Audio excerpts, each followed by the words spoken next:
Ladies and gentlemen, I'd like to introduce the creators of Game of Thrones, David Benioff and D.B. Weiss. Director Miguel Sapochnik. Liam Cunningham. John Bradley. Natalie Emanuel. Conleth Hill. Sophie Turner. Iwan Rion. Faye Marseille. Isaac Hempstead Wright. And finally, Christian Nairn.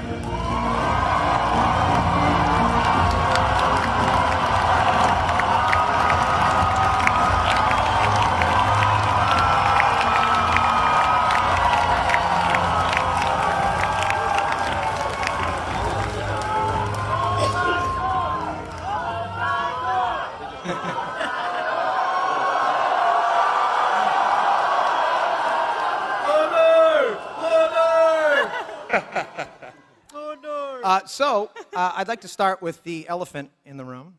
It's been announced that next season will only be 7 episodes and will not air until the summer. So I guess my first question to David and Dan is, why do you hate us all so much? This seems personal. Well, you know, I guess as Sophie said in that clip, winter is here, and we got to shoot in places where there are trees, and we got to wait for the leaves to fall off. So we're actually waiting to shoot later in the year, and that means we don't finish shooting till February. There's no way to finish post. There's no way to get the show out there until summer. So that doesn't account for the 3 Sundays where I will have nothing to do at night. Can you walk me through that in front of 7,000 people and millions of people who are watching? You can rewatch and start over at the beginning. That's a good answer. So there's a plethora of human history to draw from, but is there any civilization or time period specifically that you guys draw the most amount of inspiration in terms of like quest for power, or even any kind of like Machiavellian real-life characters throughout history that you can think of specifically? Well, I think the books are sort of built on a skeleton of medieval Western history, but one of the great things about fantasy is that you're not bound to what happened. So George, when he wrote his books, got to pick all the bits that he liked the most, and he got to skip the so-and-so begat so-and-so begat so-and-so part of history. You got to kind of paper over that. And he drew on Mongols, he drew on Native Americans, he drew on everything. He was very deeply read in world history, and and we get to do the same thing. I mean, that's one of the real joys of, we're kind of both history buffs, and we get to recounting the violence of humanity. Yeah, we get to just look at every awful thing that's happened in the world, not just one part of the world, and just cram it all into 10 hours, 7 hours rather, a season. I just want to point out that Sophie Turner made us all do shots of vodka before we came out here. So I'm 20. I didn't do any of that. So our answers might not be as articulate as they should be. Okay, good. Good to know. Just trying to keep it complete sentences. If I can do a complete sentence, I know I'm still in shape. Well, one of the things you guys just touched on was that that obviously you're drawing from source material, but season 6 was the first in which you had passed the books. So obviously next season will continue to do that. Can you talk a little bit about that process and working with George to achieve, and how much of it is his vision versus how much of it that you guys want to do with the show? Yeah, well, some of it is still, it's still ultimately George's imagination that gave us these characters, that gave us this world. And 3 or 4 years ago, we were in Santa Fe talking to George, and he told us about where he was heading with the books, and that's when he told us the Hodor fate and the Hodor, where the name Hodor came from. And I just remember looking at Dan.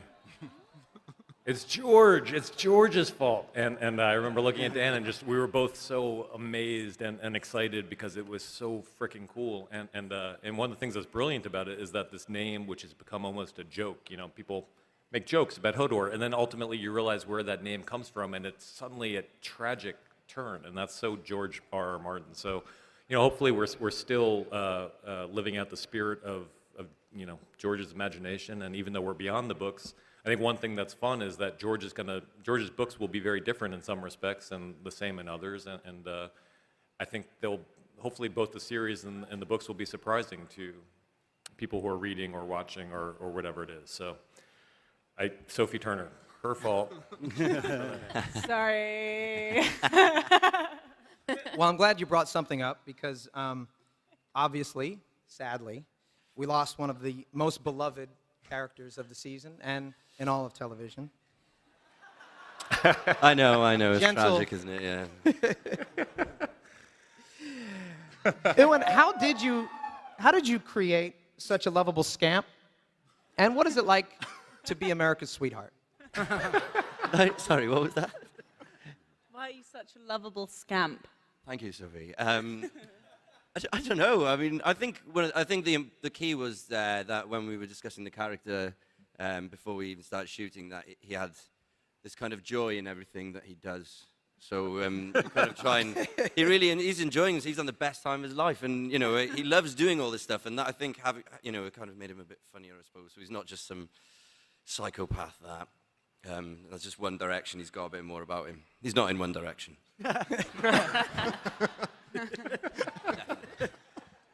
Well, as an actor, obviously, you have to find something you love about the character that you're playing, or at least understand where he or she is coming from. So, where is Ramsay Bolton coming from?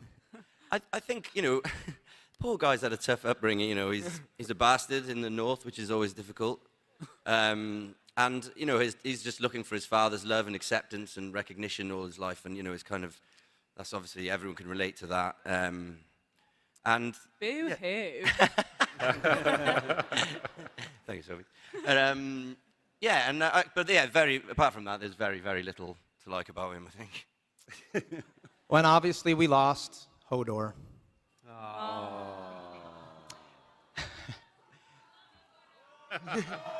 Hodor! Thank you, guys. Christian, can you talk a little bit about the fans' response and what that was like? I'm sure it must have been overwhelming.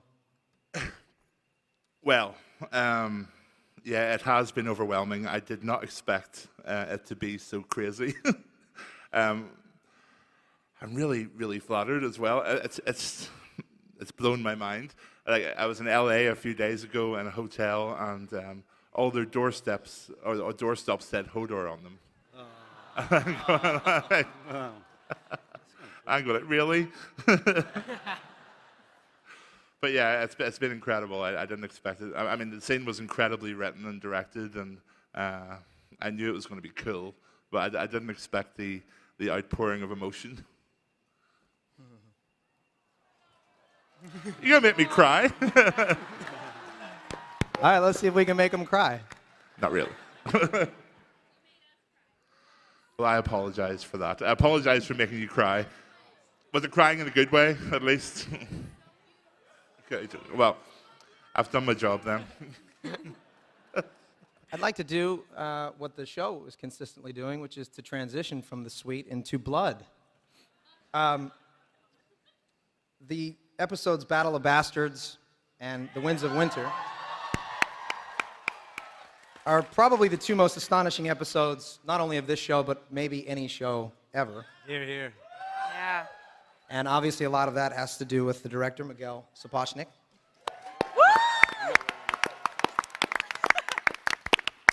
So speaking of the battle itself, obviously we could have a whole panel probably about those two episodes, but we have to limit it to a few questions. But speaking of the battle itself, I read that originally it was based on the Battle of Agincourt, which took place between the French and the English in 1415, but as needs changed, this is your quote, and as did budgets, it became more like the Battle of Cannae between the Romans and Hannibal in 216. Can you talk a little bit about what you meant by that? What changed and how you changed it? Blimey. Originally when we talked about it, the whole idea was to steep it in history. So they wanted a strategic, pitched battle. And so the Battle of Agincourt was, I believe it was the French and the English, wasn't it? French and the English fought it out on a field, and the correct me if I'm wrong, because I might screw this up completely. The English attacked and the French encircled them and caught them in a pincer movement, a double envelopment. And once they had them in a pincer movement, they basically used archers to mow all these people down. And originally we were going to have a lot of horses, like 7 horses deep, and they were going to charge the horses and then actually surround the Allied troops and crush them with the horses. But the problem is, if you run horses at people, they don't like it. Like the first time they're all right, but the second time they're like, I don't really want to run at these people. And the third time they're like, I'm not going. So I'm guessing the people don't like it either. well, sometimes. So the decision is that we weren't going to run horses at people, but instead we were going to run people at people. And then there was this other idea, which I always loved and was probably the first image that I imagined in my mind when I saw when I read the outline, which was this pile of bodies. And this was something Dave and Dan were really keen on, and something that actually we had a lot of kind of back and forth, because initially it felt like, where does this pile of bodies come from? And then the more research you did, you started realizing when everybody dies, they become a pile of bodies. And gradually this pile of bodies really gets in the way of you achieving anything on a battlefield. And in fact, in the Battle of, is it Cannae? Cannae. Cannae. In the Battle of Cannae, what was happening is these heavily armored knights were going down into battle, and they were getting stuck between piles of bodies, of dead bodies, and they were becoming sitting ducks to then be picked off, which seemed horrible and a complete bummer to go out to battle and then, get your foot stuck somewhere and get picked off. So that seemed like a good way to approach the battle, which is what we did. And in terms of budget constraints, did that have something to do with it, or was it just?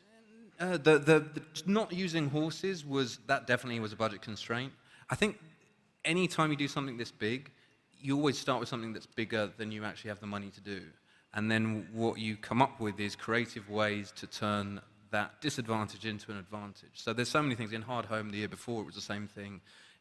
In this one, one of the reasons that we decided to have the Wall of Shields that arises was because we didn't really have the money to see what was behind the Wall of Shields, because we would have had to stage all the fighting and dead bodies, etc., etc. We just didn't have the money to do it. Even when we were doing the body pile, we had 257 bodies, and that doesn't quite cover the body pile. So between setups, 10 people from the art department would basically run and move all the bodies to another place, and then move the bodies to another place. And it was all about trying to cover this big pile of chicken wire that we didn't have the money to cover.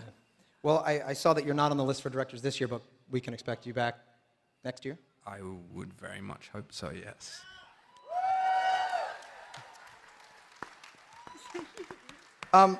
Liam, I was wondering, just from an emotional standpoint, did you read the books? No. Were you aware, before you read the script, of the death of Shireen? No. When I got the scripts the first time, you would have heard the clang of my jaw hitting the ground when I read it. And after I read it, that relationship was already there because we'd already filmed it. And to have her kind of removed from me, that relationship with Shireen was very easy. She's an absolutely gorgeous human being and a beautiful actress. And these guys keep taking the people I like working with away from me, which makes it difficult. But that was pretty tricky. Actually, I must tell you, there is a little story. The stag that I got, my daughter is in the audience here, by the way. Say hello to my daughter, please. So I liberated the stag, and my daughter has a wall of awesome at home. And I said, you need that after we finished filming. It hadn't been broadcast. And I said, you need to have that in your hand when we're watching the show. We all sit on the couch and watch it. What I didn't figure on, because I wasn't there for Shireen's demise, when the episode came on, I said, you need to have that again. And she'll tell you this. She had it in her hand. I hadn't seen it, and we sat down to watch it. And all of a sudden, my daughter was in a heap on the sofa as she watched my surrogate daughter, Shireen, getting burned to death while she held a stag that I had stolen from. And I felt like the worst dad in the world. It was appalling. It was awful thing to do. So that's their fault, by the way. Well, there's probably not a more lovable character in the show than Samwell Tarly. I realize when he sees the library that he smiles. And you realize that nobody in this show ever smiles, except for maybe Cersei, but I don't know if that's a smile as much as it's like an involuntary muscle response to something evil that pleases her. But there's a certain sweetness about Samwell and the way that John plays him. Not John. Samuel, yes. John, no. And I think we can assume that David and Dan and the world of Game of Thrones hates sweetness, and that eventually you will be executed in some way. So I'm wondering if you could choose the way you will die. Now is your opportunity, and I think I'd like to hear it, and I'm sure they would as well. How wonderful would it be, or kind of how the poetic justice of Sam has always been told that books are folly and they're to be dismissed, and nobody with any real common sense ever deals with books. He said, no, actually no. People who read books can do good in the world. They can do good for the greater good. Yeah, see, right? He's never been around this many books before. He's climbing up the bookshelf to get a particularly, artistic, but, book from the top shelf. Gets all the way up there, doesn't, severely underestimates his own weight, tipples backwards off the bookshelf and pulls all of those books down on top of it. I'll direct that. John, Miguel, you could direct this bit, right? We saw your work with John under the bodies in Battle of the Bastards. Imagine Sam trying to fight his way out of all the books that he's loved his whole life. And now, if he hadn't got what he wanted, he'd still be alive. It wasn't battle that killed him, it was books that killed him. That seems like a win. Oh, my God. That seems like a win. The show writes itself. A little knowledge is a dangerous thing. So female empowerment, obviously a huge aspect of season 6, but really, I believe, the series itself. And I think that no character personifies that more than Natalie Emmanuel's character, Missandei. Missandei. Everybody got a different pronunciation for that, I noticed. Missandei. Yes, Cersei and Dany, Brienne, Yara Greyjoy are women of strength, but so much of that comes from violence or the threat thereof, whereas Missandei, a former slave who speaks 19 languages, offers something else. Compassion, intelligence, keen insight into the human condition, and in some ways, to me, it's the most impressive trajectory of anybody on the series. Can you speak a little bit to Missandei's role in the future of the Seven Kingdoms, as you see it? It's hard to know what the future brings for her, but I think that she genuinely believes in Daenerys and her claim, and Daenerys has saved her life and liberated her and acknowledged her brilliance because it's something that she also has, these two women that sort of respect and lift each other up, and it's a really sweet friendship and I guess working relationship as well. So I kind of hope that Missandei continues to support Daenerys and they sort of become, continue to be this sort of girl power couple. Conleth, Varys has... God, I'm not going to stop you. That is luxurious. Hasselhoff. He has a seemingly endless array of spies, spy network. Obviously, he uses to his advantage. I'm wondering if you had such array of spies in your real life, what would you do? How would you use that power? For evil or for good? Oh, for good. I despair of the world at the moment with everything that's going on, and I think we should all be heading towards inclusivity rather than exclusivity, and I admire his approach, and I loved that this season you got to see him interrogate someone.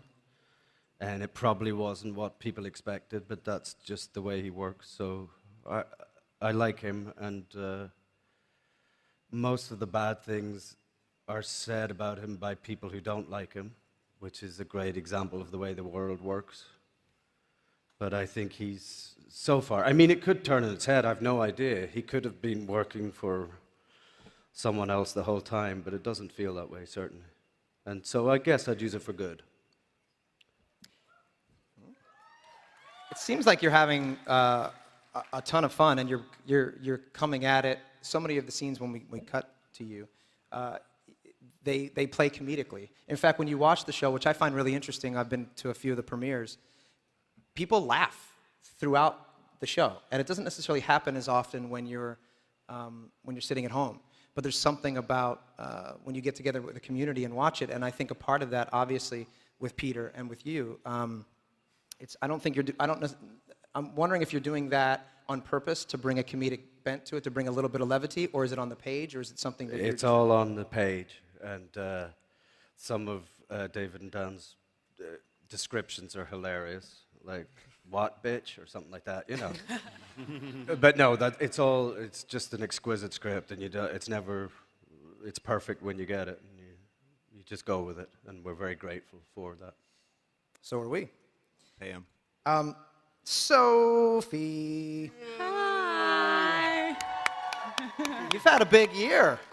I've had a what? A big year. Oh, right. A big, brutal year. I should say Sansa has. First question that I think a lot of people would like to know, I certainly am one of them. Why didn't Sansa tell Jon about the Knights of Vale? That seems like important info. Yeah. Yeah, that's what I was wondering. Why do you think? Sansa didn't tell Jon because she wanted all the credit, and it was a more dramatic moment when she showed up, and it makes for really good television. Now, here's the question that I'm wanting to know. Why It's Always Sunny in Philadelphia didn't get an Emmy nomination? Yeah.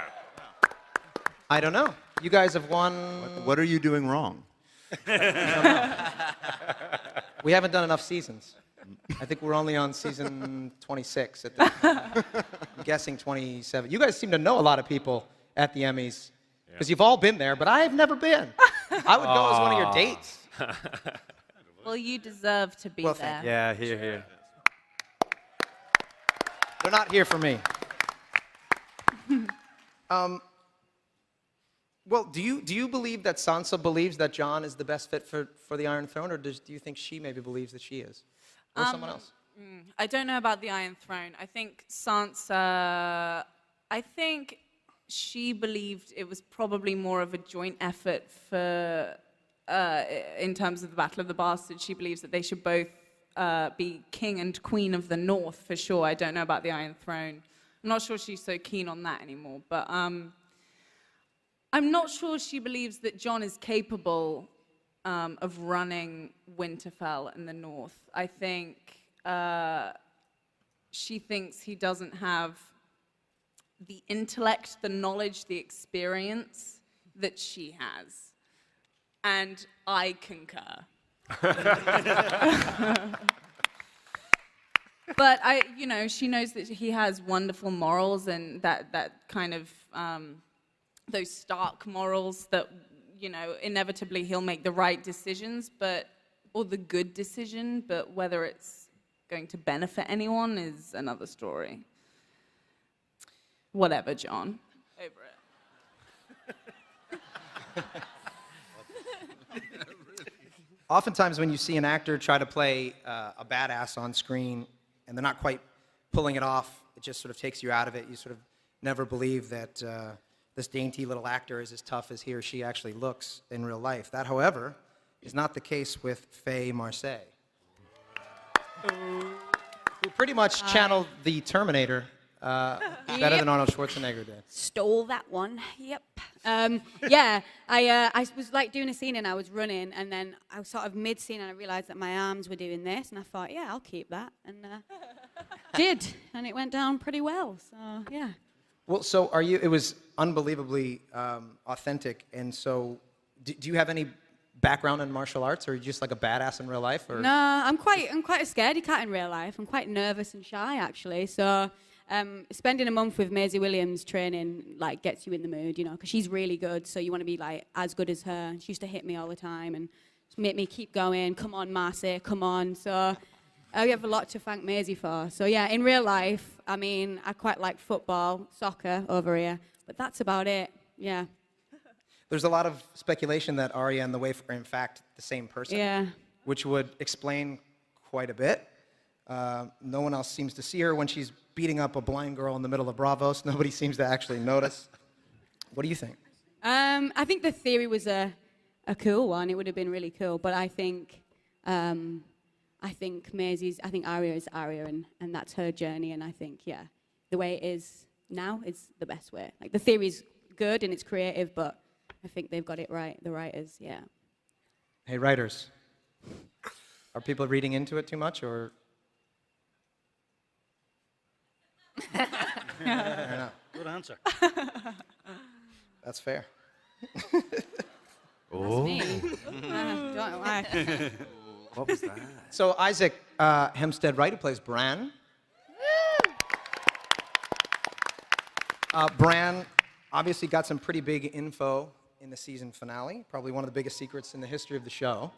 And your character is the only one that knows. And if there's anybody in this room who doesn't know what I'm talking about, you do not deserve to be here. And I'm just going to tell you, it would appear that Jon Snow is not, in fact, Ned's son at all. He is a Targaryen and therefore has a rightful claim to the throne. So what do you think Bran is going to do with that information? Well, first of all, I don't think we know for sure whether it's a Targaryen. Dad, it could well be that there's an incest situation going on, like with the Lannisters and Ned and Lyanna. No, I'm kidding. Well, I think Bran knows that he's been shown this information for a reason. He might not know exactly why that is, but he knows for some reason it's imperative that he knows this and he spreads the word. But I presume somehow he'll tell Jon, but I don't know how Jon will take it when Bran turns up and says, by the way, I'm a tree wizard and your dad isn't your dad. Just Tree wizard. So you pretty much grew up on the show. You started when you were 11? Yeah, Sophie and I both started when we were fairly young. And what's it like to be internationally famous at that age? From 11 to 17. I kind of... It's fun to be here, but you don't really notice it. I think you just kind of take it as it comes and enjoy what comes of it. I have a question for everybody that I'd like to have everybody answer. It's two-parter. One, I don't think you guys should answer, but we can start with Miguel. Who do you believe will win the Iron Throne, and who would you like to see on the Iron Throne? Oh, that would be telling. Yeah, I don't know, to be honest with you. I would be very happy if they shared it, but I don't think that's going to happen. Well, the only hint that we have of this is Mr. George or Martin said that the ending would be bittersweet, which doesn't give too much away. But knowing the deranged minds that we're dealing with on this show, it could be anything. Listen, I hope I don't get this right. I have an image of a White Walker sitting on the throne with the Night King with his leg over the arm, sucking on a Cuban cigar. But what do I know? When it comes to that, what do I know? It's tricky, isn't it, when people ask you, how do you think it's going to turn out? Because you think, what if I'm right? Yeah. Worst That worries thing me wrong. too. And then in 2 years' time, it flashes back to this, and John Bradley spoils it all for everyone. But I'd say, just out of pure blind loyalty, I'd say, John. Yeah, just because that means that I may be in it till the end as well, and you know the way it goes. As is Meister. Yeah, nice. I have a similar motive, and I have to say Daenerys, because the loyalty thing. Because I think, she's a good girl. I mean, she can be very ferocious, but she's generally, cares about people and wants to change things. So I think she'd make a good queen. But at the same time, I'm so excited about the Starks all sort of coming back together. So who knows? Who knows? Pardon? Good point. Right, Yes. true. I know, but I can't say.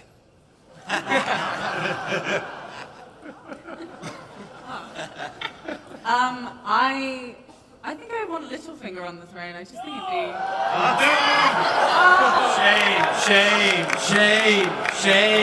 Shame. No, I just think it'd be fun. It'd be quirky, sadistic. We like that kind of thing. Come on, we all watch Game of Thrones. All right, leave it out, mate. I think they should melt the thing down and have a democracy. Can't really follow that one. Probably Arya, because if I don't say Maisie, she'll probably beat me up with a stick. So, Arya. I think we should have a four-pronged Stark dream team. I think we have Jon on the throne, Sansa advising, Arya beating people up, and Bran just sitting in the corner with the tree.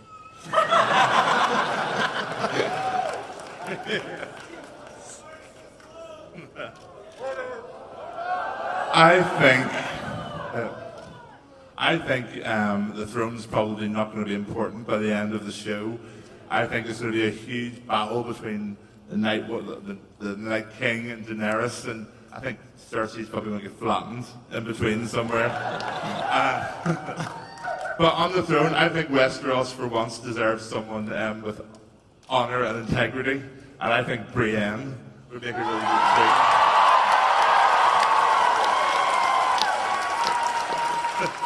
Hi. I'm the button lady. Really? Why did they call you that? Just came at me one day.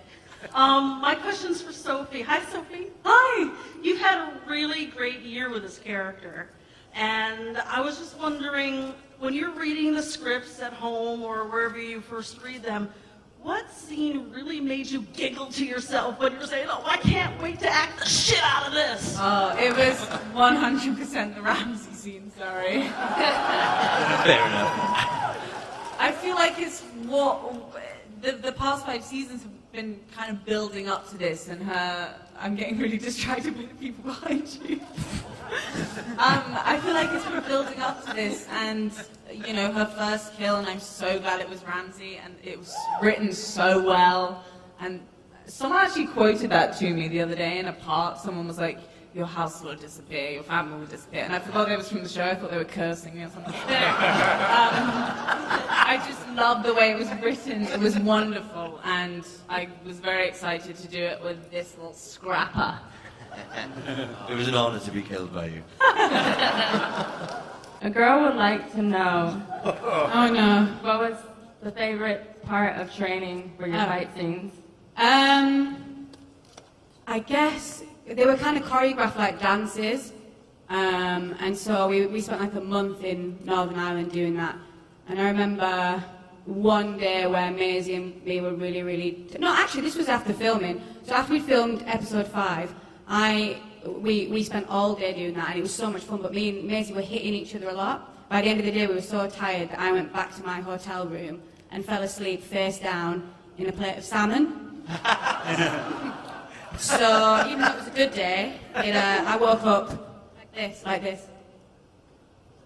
And I looked in the mirror and was like, man, that was, it was a tough day. So yeah, that probably that day, because we were both really tired, but we had like a lot of fun, yeah. Salmon face, awesome, shouldn't have said that. Hi. Oh. Hi, Natalie and the rest of the cast. Hi. This question is actually for Sophie. Oh. Okay. So. Tease. Basically, so Jon Snow and Sansa aren't really brother and sister, and Don't ask me this. she likes redheads, Don't right? So I was wondering. She likes red. No, he likes red. So I don't know what she likes. But I was wondering, like, what kind of issues you think it could cause. Informed ones. Sophie. All right, here we go. Let's get the party started. John likes redheads, he does. But Sansa and John have grown up together. They may as well be siblings. They have that sibling rivalry. I don't know, but I swear to God, David and Dan, if you make anything happen, I'm going to kill you. I don't want to take It part. hadn't occurred to us, but thank you. Nothing will happen. Engine Cold Hands is back. Yeah. I'd like to ask the panel if there are any great stories, funny, that they'd like to share during the production this season. Oh. I'm sure there's so many. Kit farted a lot. Exclusive. That's it.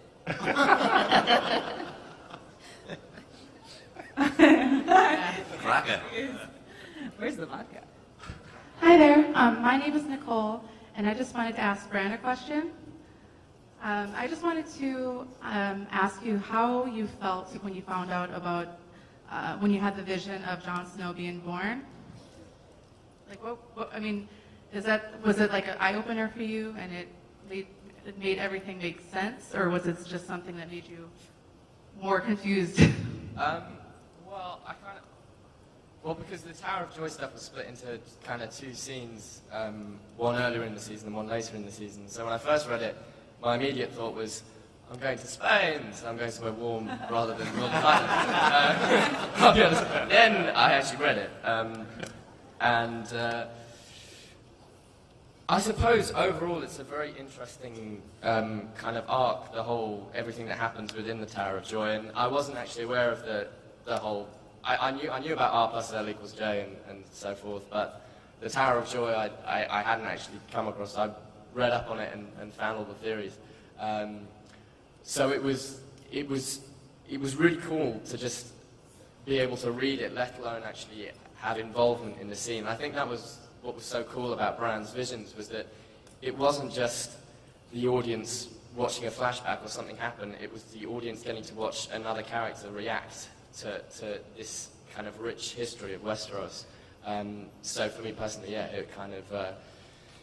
it was nice to see it all click together. My question is for Sophie.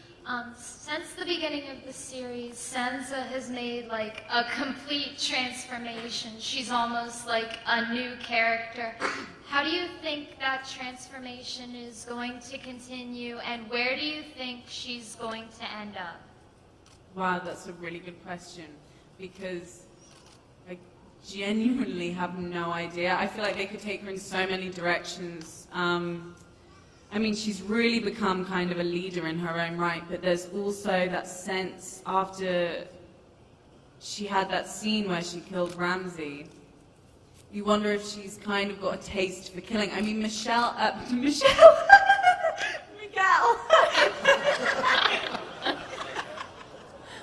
Vodka. Michelle and I discussed that scene extensively, and we really wanted to kind of accentuate that. What do you say? Don't break on that. We really wanted to kind of accentuate that kind of look back where she almost walks away and then she looks back in to the kennels with this kind of passion for it and this real intrigue, and I don't know. We really we spent a long time messing around with that scene when we were actually shooting it, because there's such a wish fulfillment aspect to it. You know, that's the thing that everybody has been waiting to see for quite some time, and that she's been waiting for, and we needed to milk it, but not too much, and we also needed to remain slightly ambiguous about what her feelings were about it. But I think one of the things that clinched it is when Sophie, there's a close-up of Sophie and she goes to leave and then she kind of pauses and then she gets drawn back into it, just as you're hearing Ewan scream like a pig. So yes, in answer to your question, I honestly have no idea if she's gonna become a real leader and do the right thing and be a true Stark, or if she's gonna go completely sadistic, or who knows? We'll soon find out. Watch season 7, it's gonna be great. Hi. Hi, my name's Tyrion, and I have a question for all of the females up there. How does it feel to be such strong women in the show, and does it kind of affect your lives outside of it? Bran, how does it feel? Well, personally, me, anyway. It's awesome. Yeah, it's a really short answer. It's empowering and it's awesome, and especially the way she gets to do so much cool stuff. Like, it's wicked, you know? It's really cool, so I feel very lucky to have played a badass, definitely. Yeah. Yeah, I feel really proud to be playing such a strong woman in the show. I think Missandei's had such an interesting, where she began, and like just her evolution as a human being has been really fun to play, and like her intelligence and her fierceness, even though it's quite quiet, she's had quite a lot to overcome, and she's really persevered. And I've definitely enjoyed people's response to her, because people have come up to me before and said really wonderful things about it, and I feel really pleased that people respond to her and feel connected to her and her quiet but kind of strong. She's strong in a very quiet way, so people like that, and I'm happy that people like that.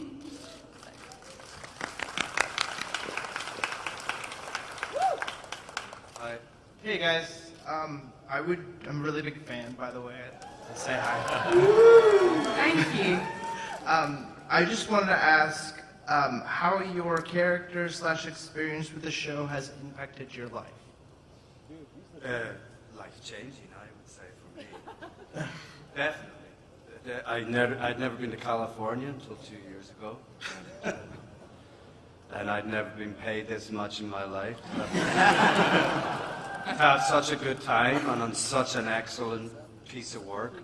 It sort of spoils you for everything else, because nothing else lives up to the production values and just because we've been working for so long together, every department works together so brilliantly, and it's just been an amazing experience, and I wouldn't swap it for the world.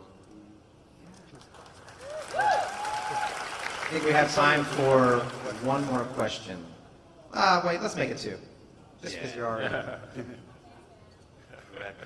Hi, my name is Sky, and my question is for Christian. Seeing as he died so heroically for Bran, I was wondering if there's anything he would say to Bran, if he could express anything more than Hodor. Thanks. Hold your own. Yeah. Yeah, I've been asked that question before. What would the first word you would say to Bran if Hodor could suddenly speak? And it would definitely be no. So it's going to be like, hey Hodor, carry me to that tree. No. No, I'm sorry. I think Hodor would be happy the way he died. I think he would be. I think he enjoyed protecting and looking after, as I did with Isaac here for the last 6 years. And I'm going to miss him. So I'll never get rid of him, though. Really, I'll never get rid of you, really. No.